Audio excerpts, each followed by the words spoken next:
Ito ang Presidential Broadcast Service. Radyo Pilipinas. Radyo Publiko Ng bagong Pilipinas para sa bagong Pilipino.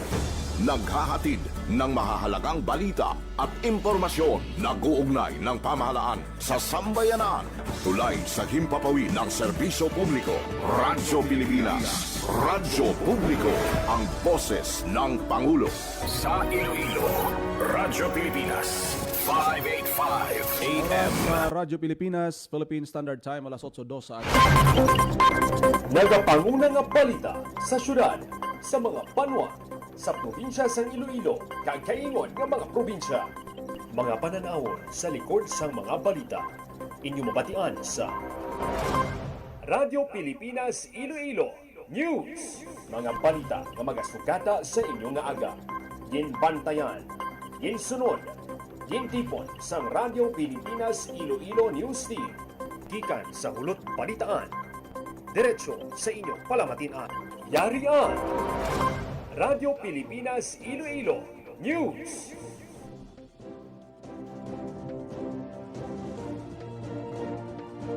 Ayong aga Pilipinas, good morning Western Visayas. Welcome sa Radyo Pilipinas News.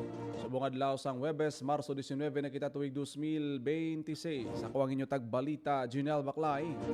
Kagkaroon sa aton mga headline.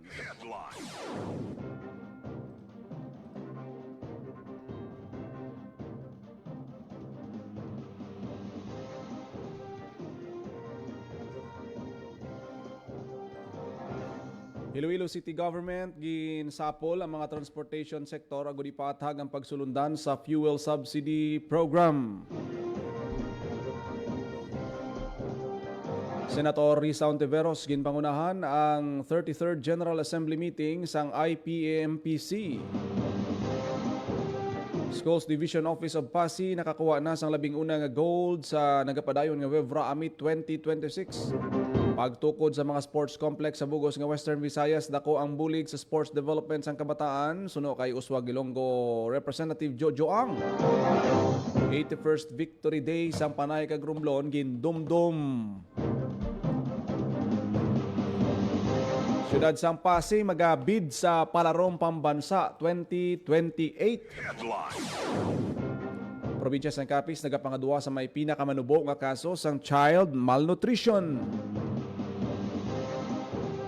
Kag WVTC, hindi na pagdayonan ang pagpatay sang aircon sa modernized jeep. Agod makakinot sang gatong.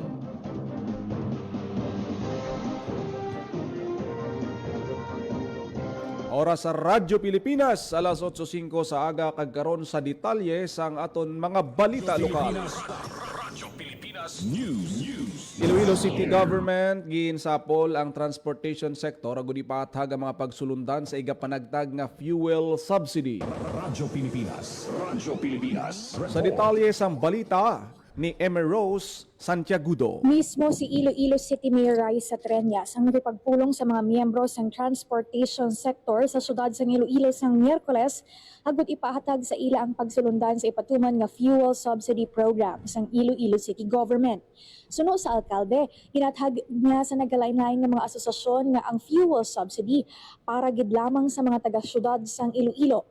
Dugang niya nga ang fuel subsidy ipaagi sa fuel subsidy coupons nga ihatag lamang sa kada unit sang jeepney base sa validated master list sang LTFRB nga ipaagi sa ilang nga tagsa ka kooperatiba. Sa mga tricycle naman, kinahanglan nga may franchise halin sa sangguniang pangungusod. Motorized Tricycle Operators Permit nga gin-issue sang Business Permit and Licensing Office kag dapat man nga taga Iloilo City. Ginpayag sang alkalde nga ginapadali na nila ang pag-submit sang requirements sa deadline nga gintalana sa Marso 23 agud maumpisahan na ang pag-release sang una nga batch sang fuel subsidy coupons. Plano man sang alkalde nga ipahamtang ang tagtaganay sang fuel subsidy coupons sa kada distrito agud mas madasig kag mas mahapos sa mga benepisyaryo. Target man sang Iloilo City Government nga ilakip sa second batch sang releasing sang fuel subsidy program ang mga taxi driver kag operators. Apang kinahanglan pa nga i-review ang guidelines tungod kalabanan sa taxi drivers taga probinsya sang Iloilo. Lakip lang ini sa bulig sa lokal nga panguluhan sa transport sector sa syudad sa tunga sa nagapadayon nga pagsaka sa presyo sang katong bangod sa tensyon sa Middle East. Para sa Bagong Pilipinas, Emerson Segudo, Radyo Pilipinas, Radyo Pilipinas News. Senator Risa Ontiveros ginpangunahan ang 33rd General Assembly meeting sang Iloilo Provincial Employees and Community Multipurpose Cooperative. Radyo Pilipinas. Nagapanumbalik sa balita si Emerald Santiagudo.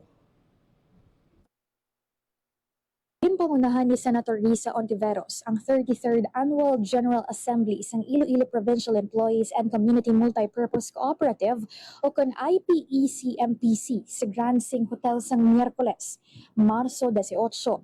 Yaraman sa aktibidad si Iloilo Vice Governor Nathalie Ann de Buque, Philippine Chamber of Cooperatives Incorporated Secretary General Edwin Bustilos, Co-op NATCO Party List Representative Felimon Espares, Cooperative Development Authority 6 Director Antonio Escobar, board members, kag masobra 1,000 nga miyembro sang IPEC-MPC sa probinsya sang Iloilo. Sa iya nga mensahe gin-highlight ni Ontiveros ang dako nga rolyo sa mga kooperatiba ilabi pa subong nga may krisis sa pagbulig sa mga vulnerable sector, kaangay sang drivers, mangunguma, manugpangisda kag pamilya sang OFWs nga lunsay mga miyembro sang ilatag sa kakooperatiba.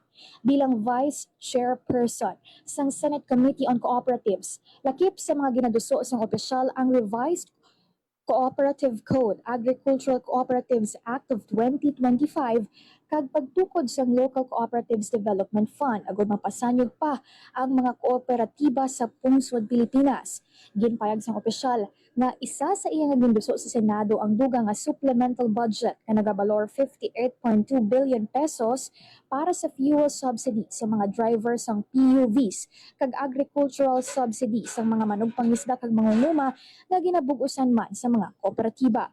Naglabot sa 1,260 ka miyembro sang IPEC-MPC ang nagtambong sa Annual General Assembly meeting nga may tema Empowering Members Through Service Excellence and Sustainable Growth.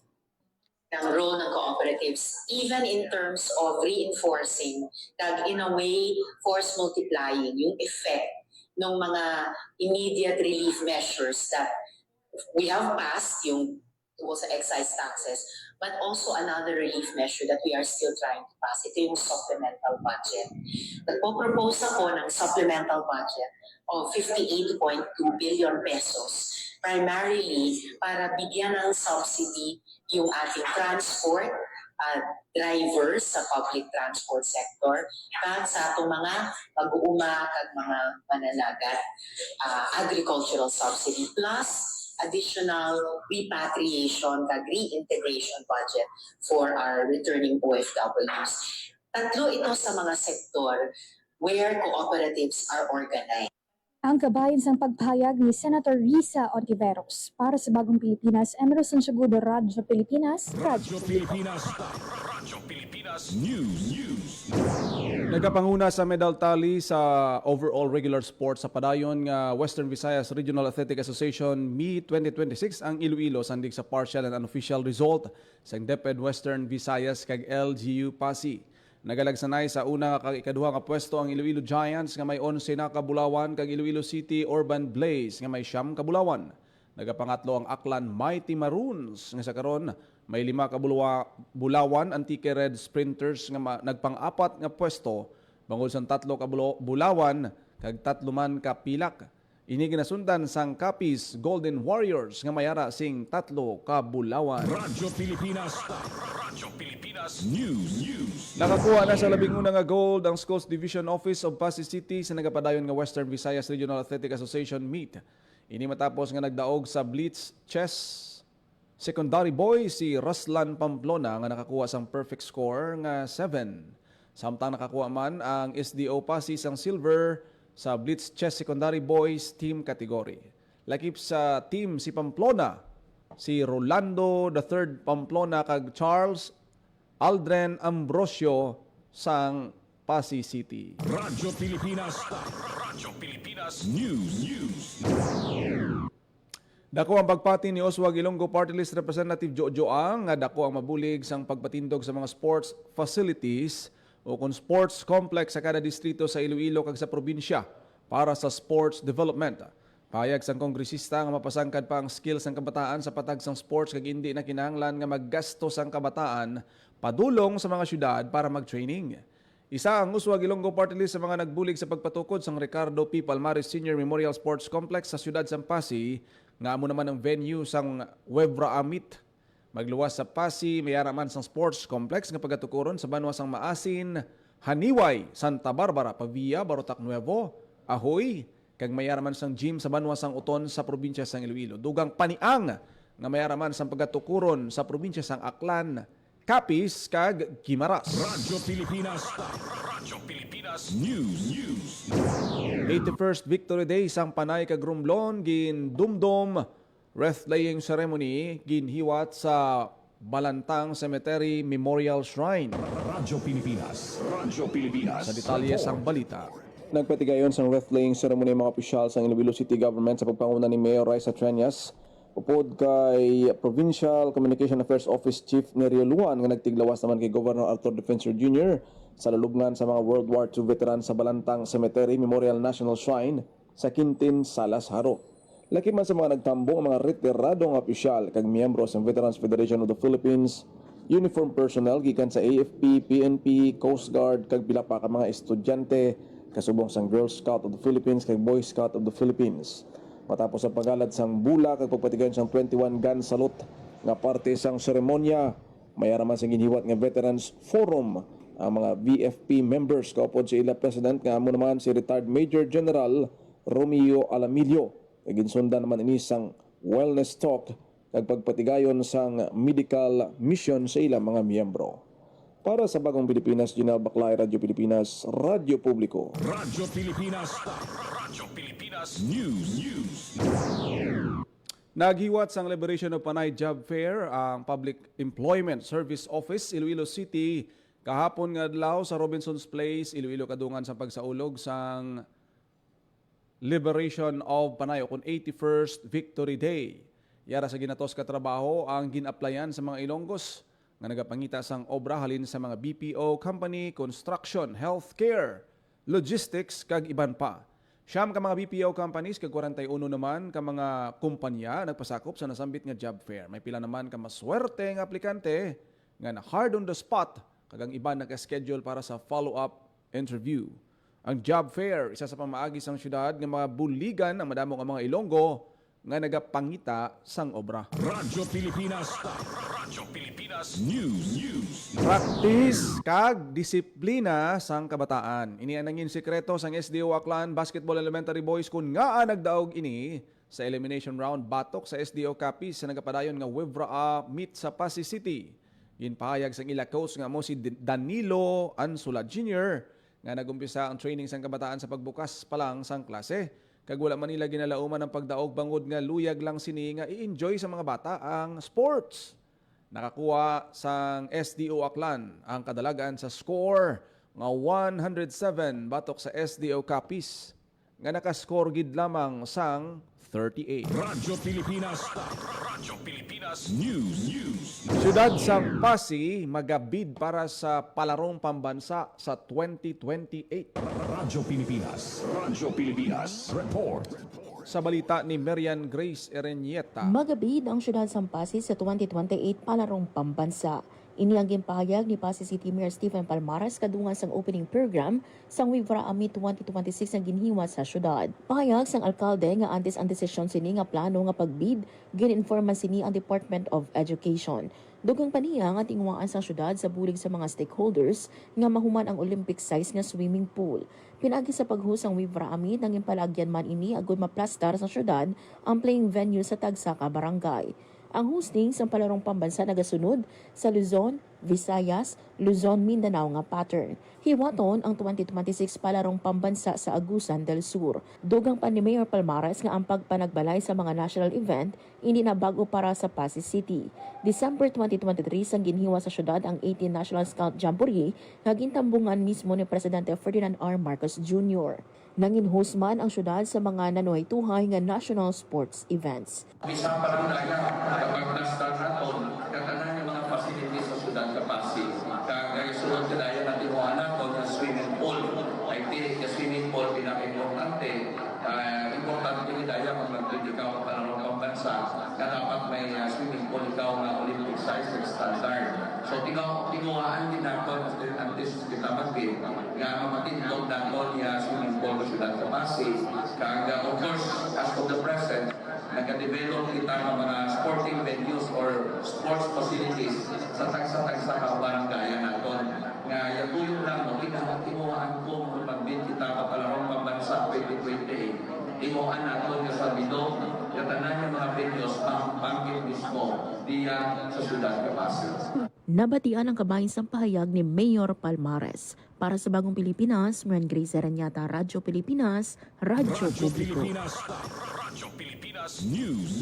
Probinsya sang Capiz nagapangaduha sa may pinakanubo nga kaso sang child malnutrition sa bilog nga pungsod. Radyo Pilipinas. Radyo Pilipinas. Sa detalye sang balita ni Hope Torrichante. Nagpangaduwa ang probinsya sang Capiz sa mga lugar sa pungsod nga may pinakanubo nga kaso sang child malnutrition base sa 2025 nga datos sa Operation Timbang Plus report. Sa nasambit nga datos, mayara ang Capiz sang 2.01% nga stunting prevalence nga nagapakita sang manubo nga porsyento sang kabataan nga apektado sang malnutrisyon. Sunod sa Capiz Provincial Government, ang resulta pamatuod nga epektibo ang mga tikang sang gobyerno probinsyal sa pagpabaskog sang programa May Kaangtanan sa Nutrisyon kag ikaayong lawas sang kabataan. Ang mabaskog nga koordinasyon sa tunga sang nagkalain-lain nga sektor kag padayon nga pagpasangkad sa impormasyon na hanungod sa husto nga nutrisyon lakip sa mga ginalantaw nga rason sa pag-angkon sang amo nga kadalagan. Sa pihak sini nagpasalig sa gihapon ang Capiz Provincial Government nga padayon sa gihapon nga bantayan ang ikaayong lawas sang kabataan agud masiguro ang mas masanag kag luwas nga buwas damlag. Para sa Bagong Pilipinas, Hope Torrichante, Radyo Pilipinas, Radyo Publiko. Radyo Pilipinas. Radyo Pilipinas News. Dinapit sa programa nga Hello, Is That You? Real Talk si Commission on Higher Education 6th Regional Director Raul Muyong sang Miyerkules nga daw, Marso 18. Sanday Is That You President Gabriel Salestre Jr. kag Dr. Heinz Gumakil ang nag-anchor sang programa nga Real Talk. Ginpatpat ni Director Muyong ang mga programa sa idalom sa iya pamunuan sa CHED Region 6. Iya man ginsaysay kung paano nakasulod kag nakapirmahanay sa Memorandum of Agreement ang DYLL Radyo Pilipinas Iloilo kag ang ISAT-U. Si Muyong amo ang anay presidente sang ISAT-U sang nagpirmahanay sang USUFRAC, ang RP Iloilo kag ang universidad. Radyo Pilipinas. Radyo Pilipinas News. Western Visayas Transport Cooperative hindi na magpatay sang aircon sa ilang mga modernized jeep bilang pamaagi agud makakinot sang gatong. Radyo Pilipinas. Radyo Pilipinas. Report. Sa detalye sang balita. Hindi na magpatay sang aircon ng mga modernized units ang Western Visayas Transport Cooperative o kung WVTC bilang paagi agud makakinot sang gatong. Sa interview sang Radyo Pilipinas Iloilo kay WVTC President Raimundo Parcon, inpayag niya nga ini ang ilan na istoryahan sa baylo magalimit na lang sila sang oras sang biyahe sang ilang mga units. Dugang pa sini mabudlay sa pasahero kung wala sang aircon labi pa kagamat-amat naman nga nagainit ang tiyempo. Inkumpirma man sini nga sugod sa Huwebes Marso 19 magapatuman na sila sang ginaprubahan nga sa kasang plitihan apang sila ang magaproseso pa sang taripa gikan sa LTFRB. Nagalaom naman ang mga transport co-op nga giliyon na nga ma-release ang ginpromisa nga fuel subsidy para sa mga driver paagi sa DSWD. Para sa Bagong Pilipinas, Junior Baclay, Radyo Pilipinas, Radyo Publiko. Radyo Pilipinas. Radyo Pilipinas News. Nagapabilin nga bukas para magserbisyo sa publiko ang mga National ID Registration Center sa Philippine Statistics Authority sa Iloilo. Apisar nga holiday, mayara sing pagbukas sang registration para sa National ID. Ginagdaman sang PSA Iloilo sa tanan nga mga magaparehistro nga magpadulong kun Lunes tubtob Sabado sa SMCT Iloilo Government Services Center o kon PSA Fixed Registration Center sa ila opisina sa Dalan, Isnard. Nagpanugyan man ang ahensya sa tanan nga residente labi na sa mga benepisyaryo sang 4Ps. Walang gutom, social pension for senior citizens, kag tupad nga magparehistro sang temprano agud mapasiguro ang padayon nga pag-access sa mga serbisyo para sa mga benepisyaryo. Radyo Pilipinas. Radyo Pilipinas News. Nagaplano nga magsugod sa pagnegosyo ang kalipunan ng Liping Pilipinas sa Miag-Aw, Iloilo. Siningkaron lang ang grupo gintuduan sa Department of Trade and Industry pinagi sa Negosyo Center Miag-Aw kung paano mag-ubra sa mapag-on nga plano sa pagnegosyo. Lakip sa mga ginatudlo sa grupo ang tuhoy sa market analysis, product pricing kag operational planning. Nangin palagyan man ang aktibidad para makahatag sang one-on-one mentorship agud magmadinalagon ang plano sang grupo nga magtukod sang talipapa sa diin igabaligya ang chili oil, peanut butter, pickles kag iban pa nga produkto sang banwa. Ang pagtingwa kabahin sa mga aktibidad sa DTI Iloilo karon nga ginadumdum ang pagsaulog sang Women's Month kag tuyo nga mapasanyog pa ang negosyo nga ginapangunahan sang mga kababaihan. Radyo Pilipinas. Radyo Pilipinas News.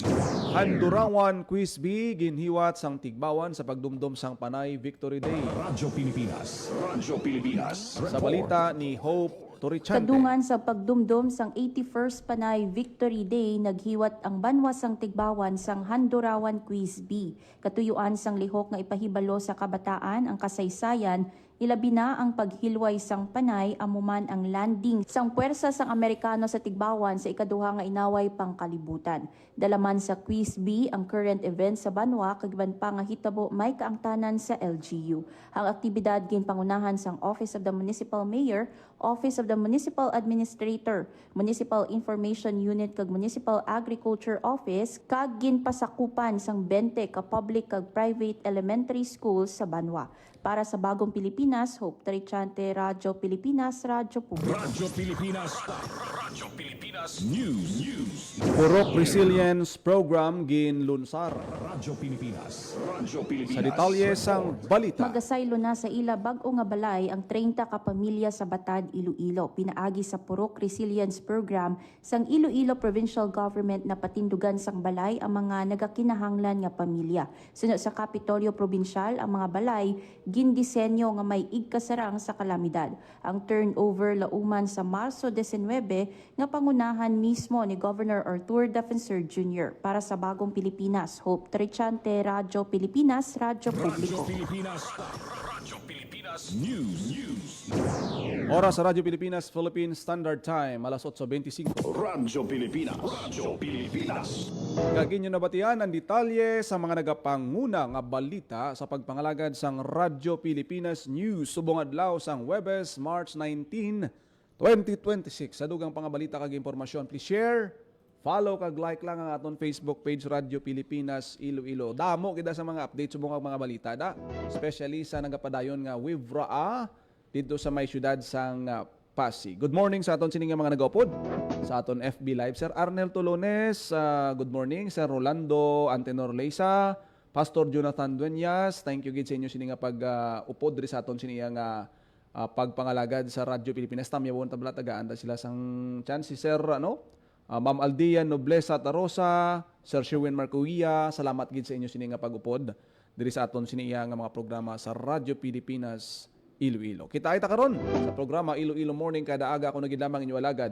Ang inyo tagbalita Jinel Baclay, mayong aga Pilipinas. God bless Iloilo. Radyo Pilipinas. Radyo Publiko. Radyo Pilipinas. Itinuloy na po natin ang zero balance billing. Libre po.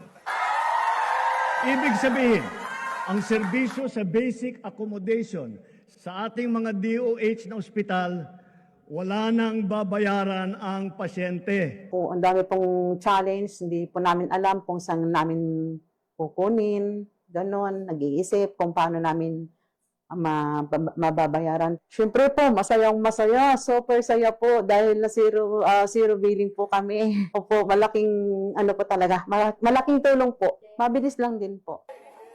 Bayad na ang bill ninyo. Uulitin ko, wala nang kailangan bayaran ng pasyente basta sa DOH Hospital dahil bayad na po ang bill ninyo. Naiyak ako kasi sobrang saya. Maraming salamat po, Mr. President Bongbong Marcos Jr.